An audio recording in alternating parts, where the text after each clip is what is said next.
Welcome in to Locked On Knicks. The Knicks win 118 to 111 against the Utah Jazz in Utah. Gavin, a big game for them considering what happened in the last game. Yeah, Alex, it was a big game for them. Jalen Brunson guiding the Knicks home down the stretch. Immanuel Quickley, a two-way force, and Cam Reddish, functional basketball player. He was awesome in this one. We'll talk about all that. We'll talk about the shortened rotation right now on Locked On Knicks.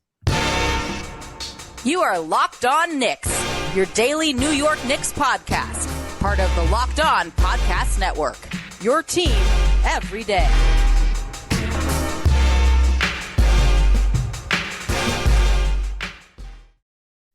All right, welcome in to Locked On Knicks. We want to thank you guys for making Locked On Knicks your first listen today and every day, whether you're checking us out on your favorite podcast platform or taking in the sights and sounds on YouTube. We appreciate making us a part of your daily routine. I'm Alex Wolf. I'm editor-in-chief of Knicks site The Strickland, which you can find at thestrick.land. He's Gavin Shaw, your favorite play-by-play broadcaster's favorite play-by-play broadcaster. My God, it is late and I'm stumbling over my words. Anyway, Gavin, the Knicks won this game, and it was pretty impressive, I would say. I mean, I don't know. I went back and forth because this Utah Jazz team is obviously overachieved so far this year. I feel like they are due for regressing to the mean at some point. Just because there's no like top end talent on the team. I mean, Lauri Markkanen has looked pretty awesome, but other than that, like I don't know quite how to feel about them yet. But no denying, they've been one of the best teams in the NBA throughout this early part of the year. So an impressive win for the Knicks to come into their building and beat them. A large part of that was, I think, Jalen Brunson, who maybe is the landlord at the, Vivint Smart Home Arena or whatever now. I'm impressed you know that because I don't think I knew that. I read it on the court when they were playing because it's very large on there. But like, I think Brunson maybe has an ownership stake in the building or something at this point. Like he pretty much owns maybe even just the whole state of Utah at this point. It's getting to that point. I mean, he annihilated in this game, especially in the fourth quarter. I mean, he and Immanuel Quickley were huge parts of what ultimately led to the Knicks winning this game down the stretch, along with Cam Reddish. But 12 points and 3 assists for Brunson down the stretch. I thought it was just, I mean, he's proved to be already, amidst all the bad things that we've been talking about recently that have happened with the Knicks, he has been, I would say, pretty much an overwhelming positive on the court with just his ability to hit shots whenever the heck he wants to and pretty much generate whatever kind of shot that he wants to. I mean, he treated Mike Conley as if he wasn't even there in this game. Oh yeah, no, Mike Conley's got to call him dad after this one. Maybe, I mean, especially when you talk about the series last year that Brunson had against him. He finishes the night 34 minutes, not a crazy total, 25 points, 8 assists, 3 steals, 3 rebounds on 10 of 20 shooting, just 1 of 4 from 3, 4 of 4 from the charity stripe. And to your point, I thought it was just, I mean, it was typical Brunson in his ruthless efficiency. It was a star-making performance to me in that it didn't look like he was doing anything out of the ordinary. He's like, all right, I got a mismatch tonight, so I'm going to get my own. And then he just went into his bag and executed it, and it never looked challenging. Like he was just consistently posting up on Jalen Brunson, like hitting like the Dirk one-legged fadeaway. He was getting out in transition, and he hit the 3 before the end of the half. And then my single favorite play of the night came from him in I think it was the third quarter, maybe it was early in the fourth. He was out in transition with Randle and Barrett. And keep in mind, those 3-on-1s and 3-on-2s have been no sure thing for the Knicks recently. The Knicks botched a couple of them again in this game, one because of RJ, one because of Randle. And JB just kind of took it on himself, like, all right, I'm gonna make this look easy. Watch me. He first like kind of stared over at RJ, and it pulled Lowry over with his eyes. And then before Clarkson could recover under Randle, he just put a little in and out move, and it completely froze Clarkson, zipped a pass to Randle. Randle jammed it on Lauri Markkanen. And that was it was just next level, like anticipation, manipulation, dictating the action with basically one move of his head, one move of his hand, and then had like a little in the fourth quarter, little Nash dribble under the basket, slip past to RJ. I thought that was beautiful. Continued to just toast Conley in the post. He had a play where he had like a start and stop and sent Malik Beasley just flying. Beasley's lucky he didn't fall down, hit a little push shot. And then at the end of the game, they tried doubling him. He was like, all right, this is easy. Broke the double, pass up to RJ, lob to Cam. That was the ball game. So it was just, it was a masterclass from Jalen Brunson tonight. Yeah, and equally impressive as Brunson down the stretch of this game, I think, was Immanuel Quickley. He ends up with 13 points, shoots 3-6 from 3. And, he sort of found his offense. I think he found his offense better overall in the Thunder game. But I think that in this game, he did a better job of finding his 3-point shot. And I think that with as much as Brunson sort of brought the team home and finished this win off, I think that Brunson had a huge amount to do with the team, Quickley had a huge amount to do with the team getting back into it early in the fourth. Like there was, so we'll talk about it in a minute, but Tibbs shortened the rotations in this game and, so shortened it by one guy, which then led to more interesting lineup combinations. And that, I think, benefited the Knicks early on in the fourth. Like, as much as I don't want to give Tibbs credit for much, I still don't think he should be employed by the Knicks anymore. And one game doesn't really change that. Maybe if he does this for another 15 to 20, it'll start to change my mind or something. But I thought that gave the Knicks some interesting looks out there on the floor. One of my favorites was the one that started the fourth quarter, if I remember correctly, or at least got in there very quickly thereafter, which was Brunson at the 1, Quickley at the 2, RJ at the 3, Toppin at the 4, and Sims at the 5. And at a certain point, RJ got replaced by Cam Reddish for a minute. And then eventually those two came back in to close the game. But I thought that lineup was really cool. I like Brunson and Quickley together a lot. They seem to also really like each other. Like they have sort of a similar vibe to them, almost like Rose and Quickley did in Quickley's rookie year. Not to say that Rose and Quickley don't have good vibes now, but like Brunson and Quickley just seem to have very quickly become like friends off the court and seem very in tune with one another on the court. And I think they did a good job sort of setting the table for one another, even if it's not directly via like an assist. I think that they do a great job spacing the floor, which opens up the floor for both of them. Because on a night like tonight, where Quickley was shooting well from 3, they're both very credible threats from pretty much everywhere on the floor. So I thought Quickley, if we were doing this like hockey style, Brunson gets the first star. I think Quickley pretty solidly is in there as the second star with those 8 points in the fourth quarter to be second on the team in scoring, second on the team scoring in the fourth quarter in this game. Yeah, I'm in total agreement. I thought this was the best two-way performance for Immanuel Quickley of the entire season. But before we get into that, if they want to, maybe Obi comes along too. If they want to get away for a weekend, hang out, complain about some other guys in the rotation, there's only one place they should go to grab a vehicle for that endeavor, and that is Turo, because Turo is the world's largest car-sharing marketplace. With Turo, you can book any car you want, wherever you want it, from a community of local hosts. Browse a huge selection of vehicles for just about any occasion on budget across the US, UK, Canada, and coming soon to Australia. Book a spacious SUV or minivan for a family road trip. Get a classic or luxury car for a special event, birthday or holiday. Find affordable economic cars if you're on a budget and just need to get from A to B. Test drive that new electric vehicle you've had your eye on to see how it fits in your everyday life. Many Turo hosts can even deliver the car right to you. So every trip is backed by liability insurance. Terms and conditions and exclusions apply. Forget boring rental cars and find your drive at Turo.com. And today's show is also brought to you by Built Bar. And it's maybe been a minute since I got to really talk about Built Bars, but you guys already know the drill. They are the best tasting protein bar on the planet. They are chewy, tasty, covered in 100% real chocolate. You're not going to find a better protein bar experience out there. In fact, they taste just like a candy bar. And let me tell you, they got some sick new flavors coming. I know that we're still, we're getting dangerously close to the holiday season. So, you're going to need to get gifts for people, whatever it is that you celebrate.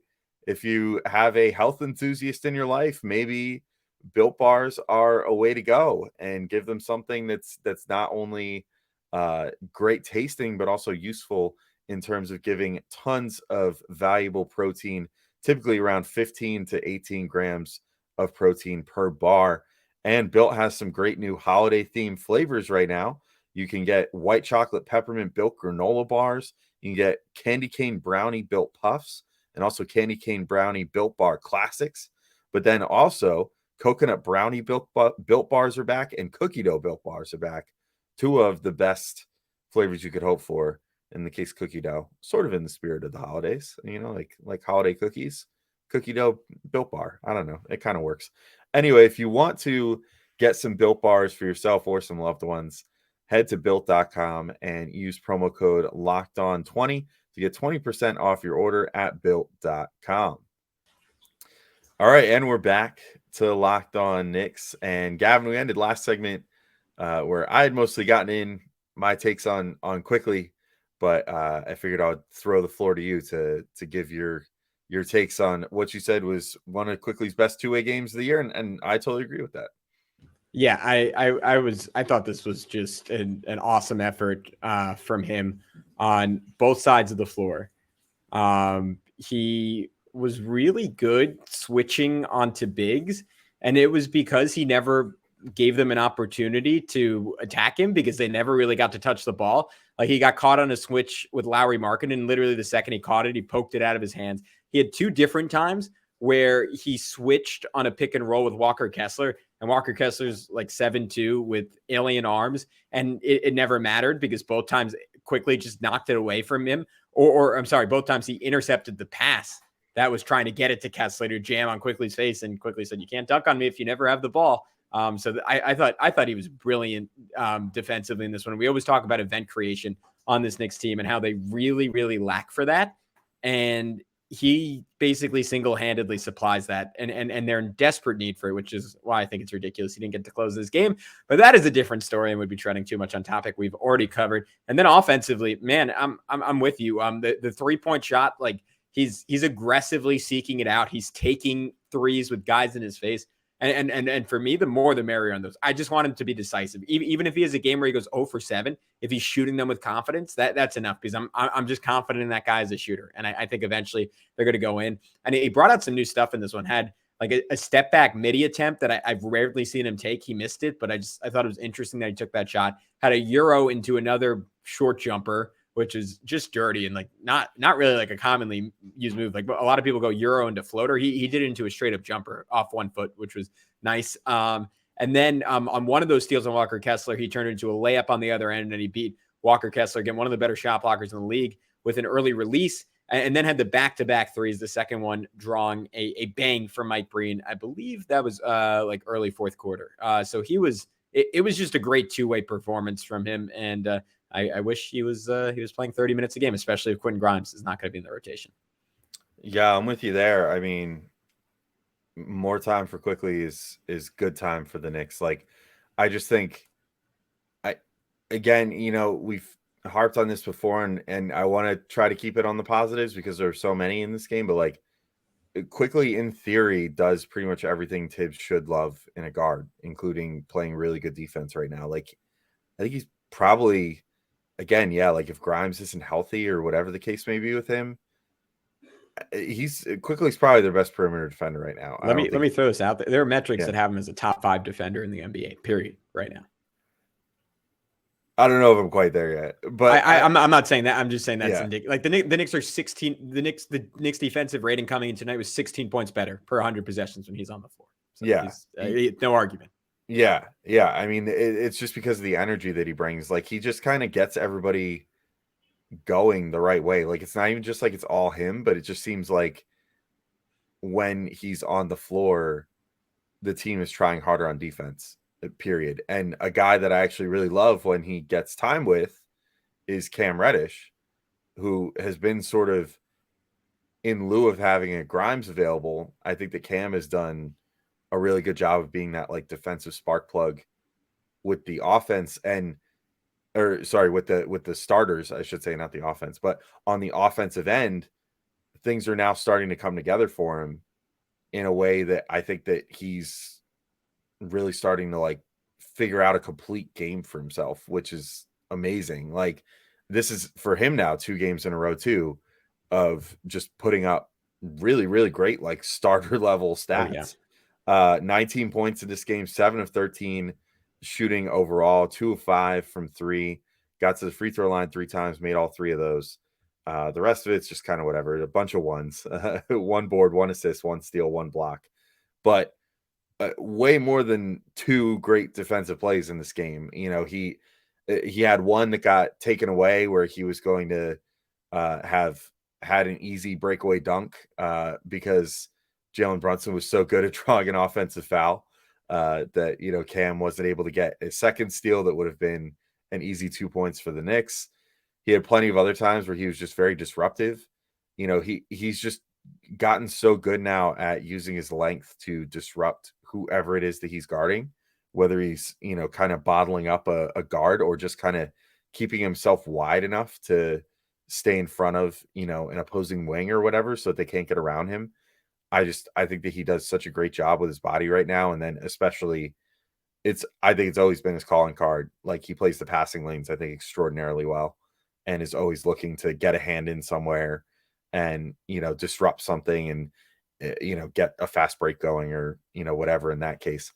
And in this game, he did a bunch of that. And then obviously also a bunch of shot making, made like the coolest, like funky shot of the game where it was the shot clock was winding down and he had, I think it was Markkanen on him on the sideline. And like, he just kind of was like, oh, I guess I'm going to like sidestep towards the left sort of. And like, he like shot the ball from like a pirouette practically. Like his feet were all over the place. Like his body was leaning to the left and like all this other stuff. And it just splashed. I was like, all right, man, if you're feeling it, you're feeling it. Like you've got the 3-point shot going right now and I'm here for it. But in addition, you know, a bunch of acrobatic finishes again.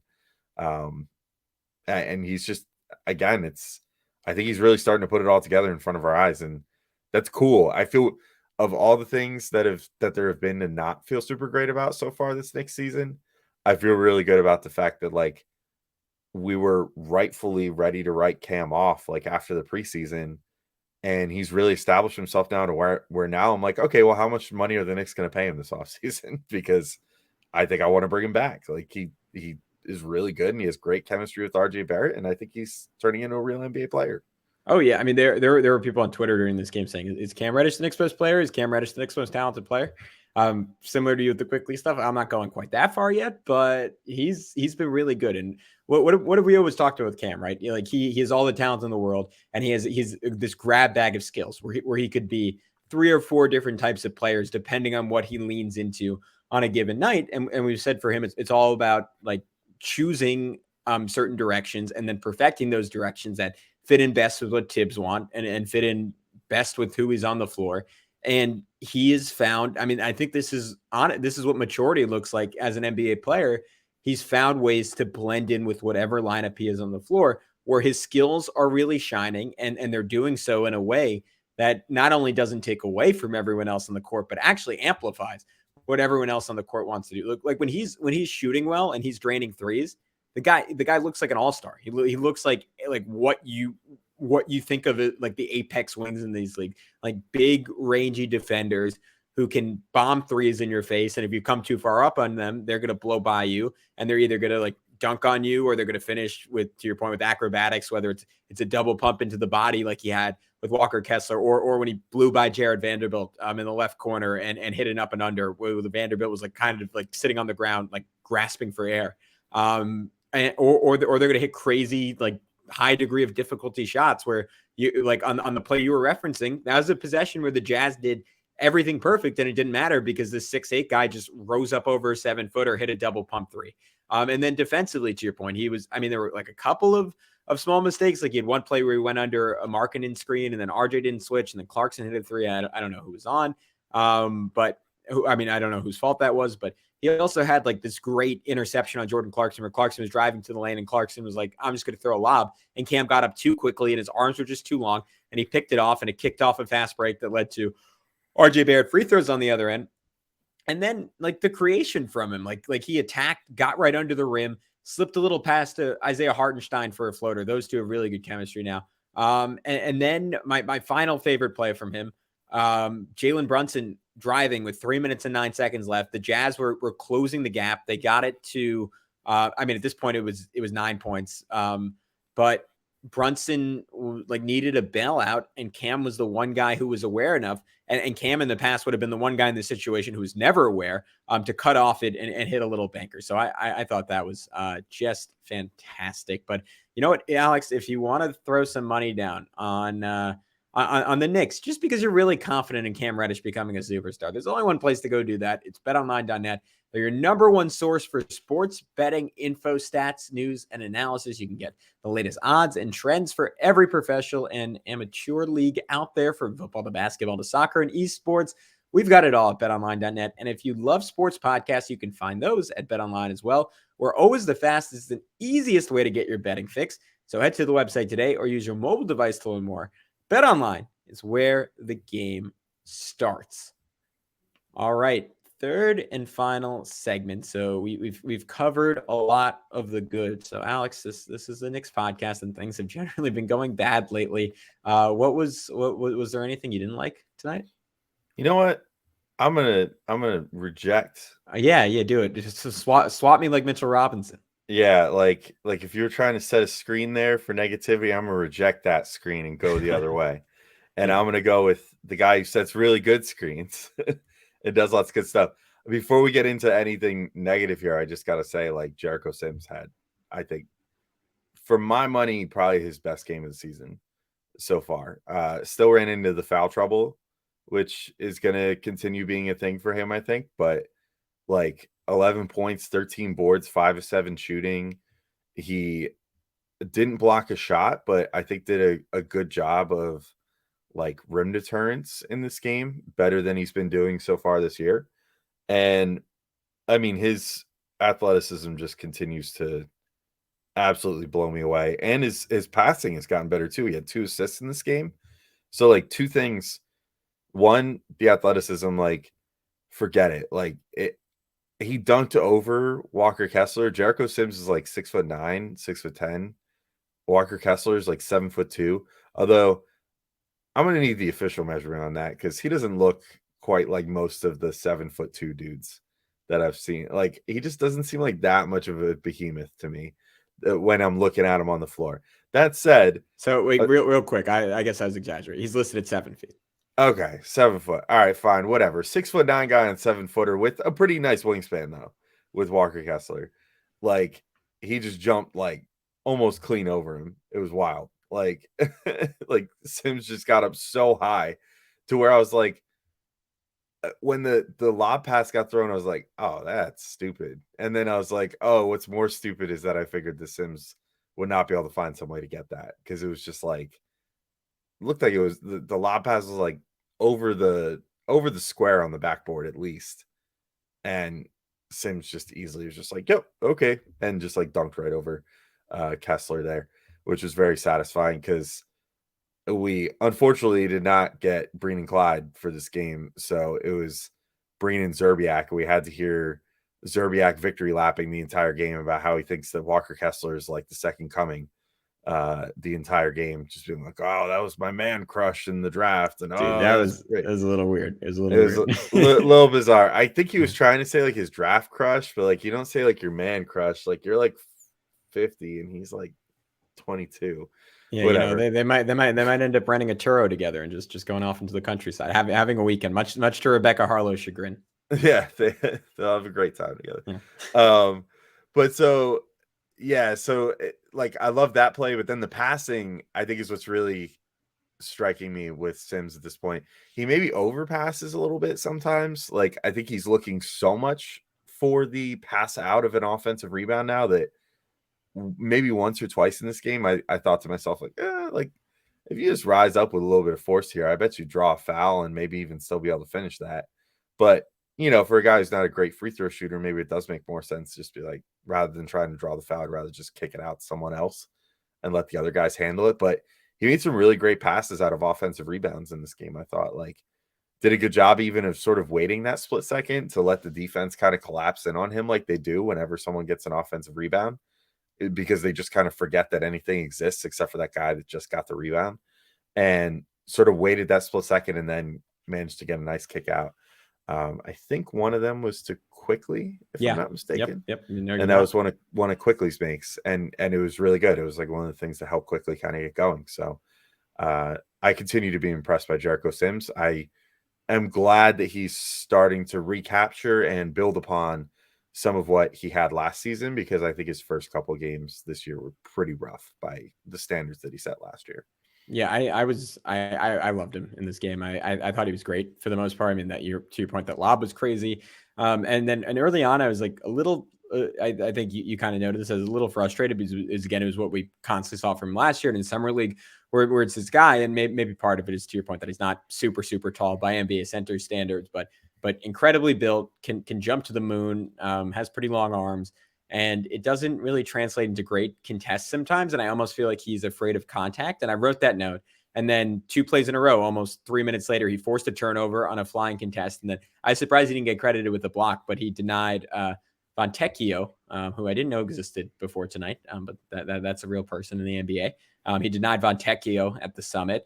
And then on offense, I mean, because I'm in total agreement with you. There's so many times where he'll have I saw this in earlier games that he played, where he had a wide open layup and he tried to kick it out to someone for three. I'm like, dude, just go up. And this time he got a rebound, power dribble, jammed it. Like that is all I ever wanted from Jericho Sims. Also late in the fourth quarter, the other assist I think he was credited for, where he batted a rebound to himself off the glass, battling with Kessler, kick out to Obi for a left corner three. And it was so satisfying.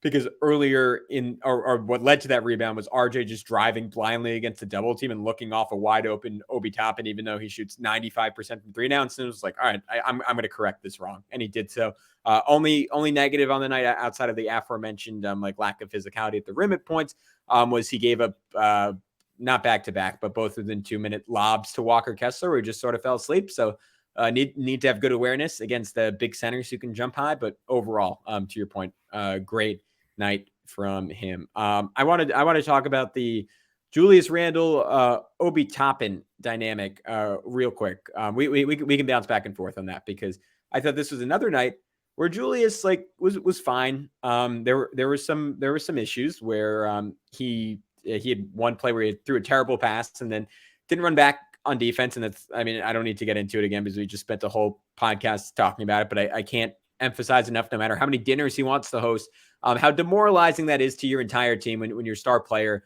turns it over himself and then doesn't run back on defense, and then the other team gets either a layup or a three-pointer on it. But then he had other plays where he really, really hustled, like had one where he just sprinted back hard to get a big-time block on Lauri Markkanen with 1:53 left. He had his play of the game where he hustled in traffic to get a big rebound and then immediately held his head up instead of bringing it up slowly. Threw an outlet pass to Cam Reddish to draw a foul. That was with 1:53 left. Cam hit both free throws to put the Knicks up by 8, and that was basically the last big threat that the Knicks had against them all night. But Alex, I'll leave this to you. My issue with this still was that Randle played 31 minutes in this game. Our guy, Obi Toppin, played 18. They had a minute and a half together at the end of the first half. And that sucks because Obi Toppin, despite Randle being solid, was clearly the better player. Yeah, and I think the big issue with that too is that Obi gets pulled it seems like always right when he's starting to get going. He had 6 points over the end of the third and beginning of the fourth quarter. He played I just looked, he played 8 minutes, a little 8-minute stint there. And, had 6 points over that stretch, and overall was shooting amazing. For the whole game, shoots 3 or 4 for 3.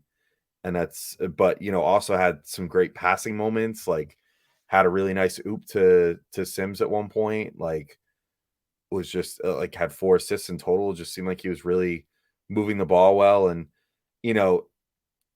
it's not, we say all the time, it's not always a great indicator of overall impact, but sometimes when it's so disparate, you can't help but look at just plus minus. of when a guy was, on the court versus off the court in an individual game. And Randle for this game was a -12, which was the lowest on the team. Obi was a +23, which was the highest on the team. And, like, I'm not going to read too much into, say, for example, like Cam Reddish was a -7, but, Sims was a -3, Derrick Rose was a -2, but like Brunson was a +9, like that sort of stuff. Okay, that just kind of happens throughout the flow of the game. But when you have that huge of a discrepancy there, where it's literally like a 35-point swing of plus minus between two players, it starts to make you think a little bit.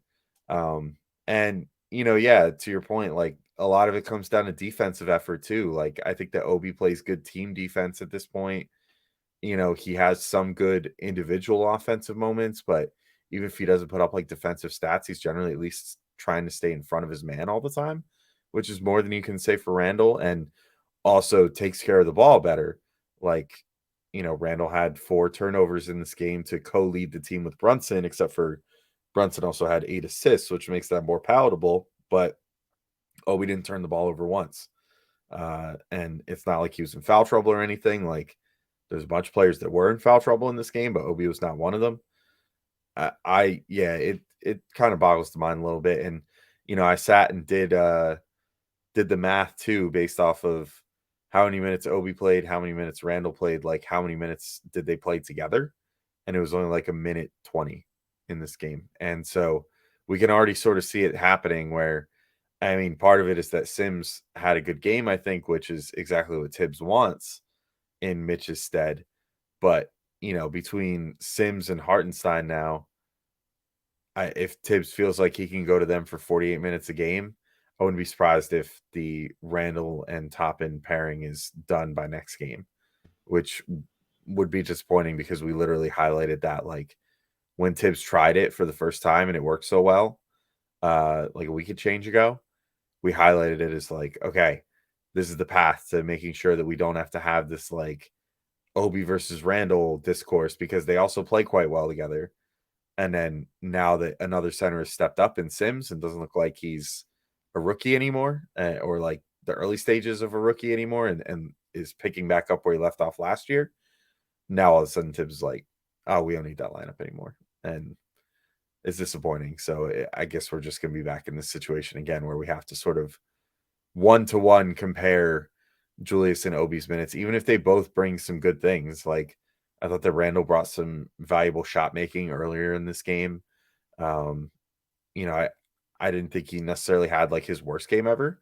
It wasn't his best, but Obi, meanwhile, I thought had a really great game, but only got a few minutes to really show it. So that's never not going to be disappointing, unfortunately.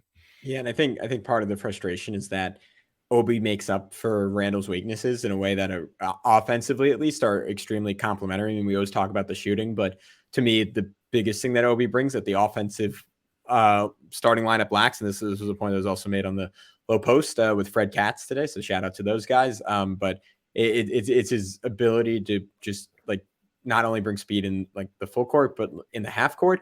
And it's mostly just about how quick of a decision maker he is. I mean, that lobby reference to Sims, like it was a pump by his guy, baited Sims defender, threw it up. I cannot, like Randle, the first few games of the season was making plays like that. And outside of those first few games, he essentially hasn't done that his whole Knicks career. And Obi just does that game in and game out. So those two together would make a lot of sense, just because it would cancel that out a bit. And Obi in general is very good for this team and exactly what they need. And it sucks because I think at some point this is going to end with him on a different team. I'm kind of like, I'm very pessimistic at this point. I don't know if I see this ending any other way. But on a happier note and also sadder note, the Knicks shortened their rotation tonight. So no Evan Fournier, which was great. And I don't know about you, I could feel the lack of Fournier because I didn't get like an icky feeling in my stomach for 27 minutes or so of this game. I mean, I kind of did when Julius did some bad stuff, but it was less exacerbated, I guess is the best way I can frame that.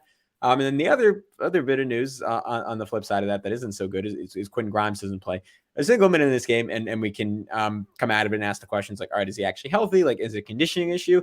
And weirdly enough, for as much hate as we piled on Tibbs, this is an area where I want to give him the benefit of the doubt, because I kind of believe that Quentin Grimes might be his favorite player on the team. I think he loves Quentin Grimes, and I think he wants Quentin Grimes to succeed at all costs. So I would be surprised if there wasn't some underlying injury stuff still beyond just the conditioning, because I think at this point, if he's been healthy for 2 weeks with the kind of worker he is, I don't think him playing 15 to 20 minutes, I just can't imagine that he's not in that kind of shape.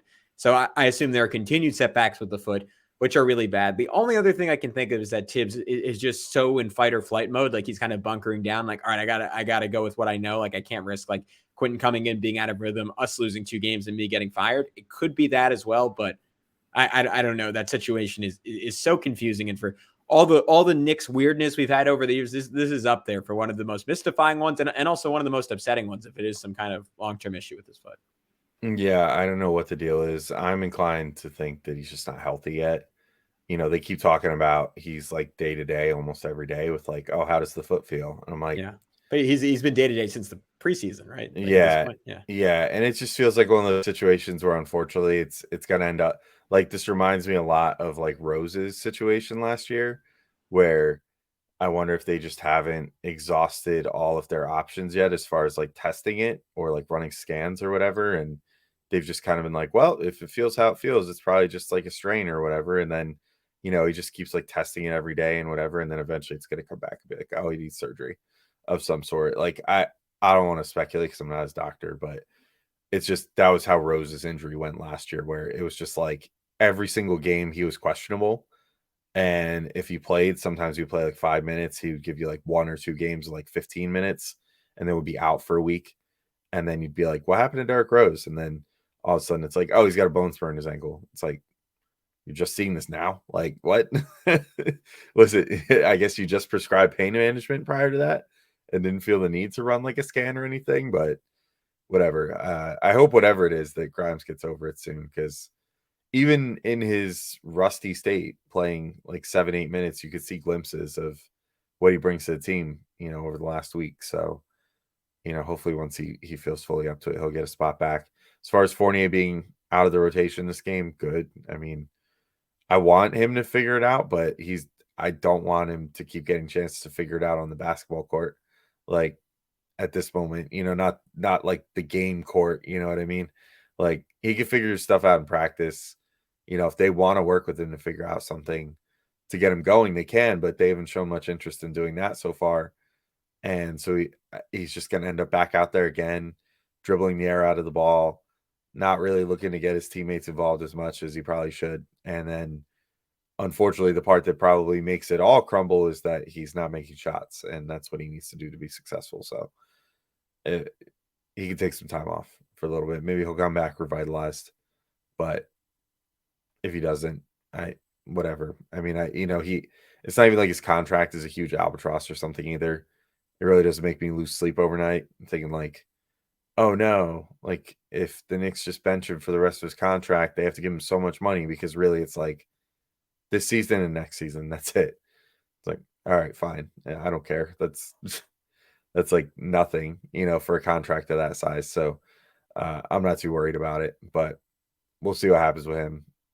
Hopefully, I think best case scenario at this point, they can work out some sort of a trade to some shooting desperate team after December 15th that just says, you know what, we know what Evan Fournier is at this point. Here's salary filler and like a second round pick or 2, or maybe even like a few second round picks if the Knicks take back like other long-term-ish money of a guy who's not going to play, something like that. But he would look great in purple and gold. He would, I'm just gonna throw that out there. He would. Those are his colors. They would really bring out his eyes.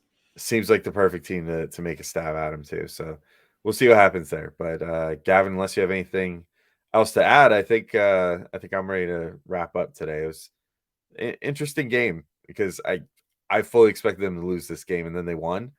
And there are definitely some positives to take away.